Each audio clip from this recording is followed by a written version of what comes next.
The kind of man that you are will dictate everything in your life. I love this quote, which is, the way you do one thing is the way you do everything.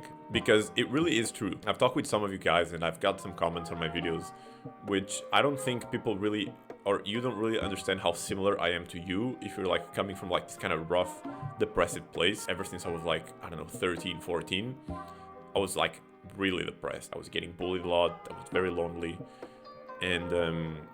And then when I became like 18, 19, 20, I started being really anxious because I didn't have any girls. Like I wasn't ever with a girl until like my early 20s. And to me, that was such a shameful thing because I've always felt like there was something wrong with me. I always felt like I somehow was kind of different, right? And I feel like there was a lot of shame for me back then because I didn't have anyone who first of all could relate, because everybody was like getting girls and the college life. And secondly, nobody ever really talked about these things if they do go through them, because even though maybe some guys, they didn't have girls either, I never really saw examples of success of a guy who was like this virgin, depressed guy who became like, who transformed into someone who I would look up to.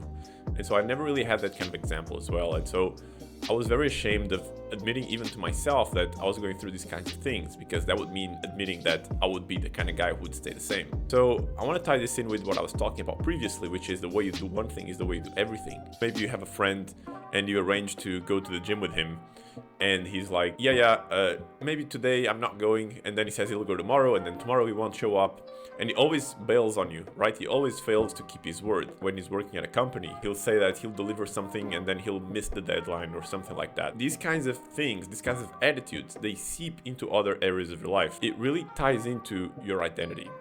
So, for example, one thing that I focused a lot was on getting girls. And so in my early 20s, I was going out, I was like looking to meet more girls because I was just desperate to start, getting on with this, right? I was desperate to start building a relationship. I wanted to know what it was like to have a girlfriend, to have intimacy with someone. And so I went out a lot during that time. When I did that and I started getting some results, something happened. So first of all, I didn't really feel much different about myself. And secondly, I could tell that the kind of man that I was still not good enough for the things that I wanted. For example, let's say I got into a relationship, or let's say even further behind. Like, let's say that I actually got with a girl during a night, like we went home together or something. I could feel that I kind of had to play this character, because I knew that if I really was who I was with her, if I really was like grounded and authentic at that time, then she would never go home with me, or she would just think that I'm some loser, weird guy, right? And then after that, I got a girlfriend. And when I got the girlfriend, we were so close and I felt like everything was like solved, right? But lo and behold, our relationship didn't pan out. And even though, to be honest, like we were still kind of on really good terms, I can clearly tell we could never be something right now, because I'm not at the point that we wouldn't have the issues that we had before.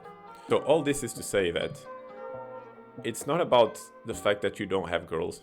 It's not about the fact that you don't have money. Those are problems, of course, those are problems, but they are not the root cause of the problem. They're a problem in and of itself, but they're a consequence of something deeper. And this is the whole point of the video, is understanding that, yes, maybe you can get girls, maybe you can get money.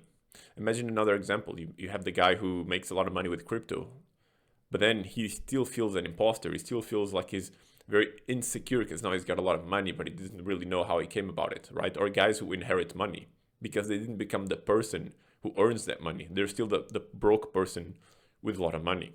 Same thing with the girls. Like, you can go out and you can meet girls and you can go home with them and you can even date girls, but then you'll be paranoid that you're just like this guy who doesn't really know what to do. Not even knowing what to do, like you're just insecure in yourself because you understand fundamentally that who you are with that person is not who you really are, because you haven't transformed, because you're putting the results over the journey. So you have to understand that it's not about girls, it's not about the money. It's a much, much deep-rooted issue, which is who you are and what do you stand for. The values you embody as a man will seep into all aspects of your life. So if you're a man who hides his values, who doesn't assert his boundary, who isn't really sure about who he is, you will not be really sure about the kind of girl who you want or who you are with the girl. You'll not be really sure about the kind of business you want to start or the kind of money you want to make. You'll always be, insecure. And this insecurity, I would say, is normal, but it shouldn't be, right? A lot of people have it, but I believe that it's because of trauma, and it's because that lack of deep rooted groundedness in yourself. And this is the kind of content that we tackle in this channel because, as I said, this has been a very, very long journey for me. And I'm still on that journey. I'm still improving. I'm 27 right now. And I have a long time ahead of me. But still, like, I learned a lot, and I hope I can convey some value to you because most of my audience typically is younger than me. And I love you guys very, very much because I see myself in a lot of you as we've talked through calls, as we've interacted through comments. I'm here for you guys, and I'm here to give you all the knowledge that I have and everything that I can do to help you, because you and me, we're not so different. So if you like this kind of content, subscribe because I'll be making more in the future. This channel is never going to stop making content. It's always going to go deeper with realizations and introspection, and is, at the end of the day, just an expression of my love for you and for myself, of course. So thanks for watching, and I'll see you in the next video.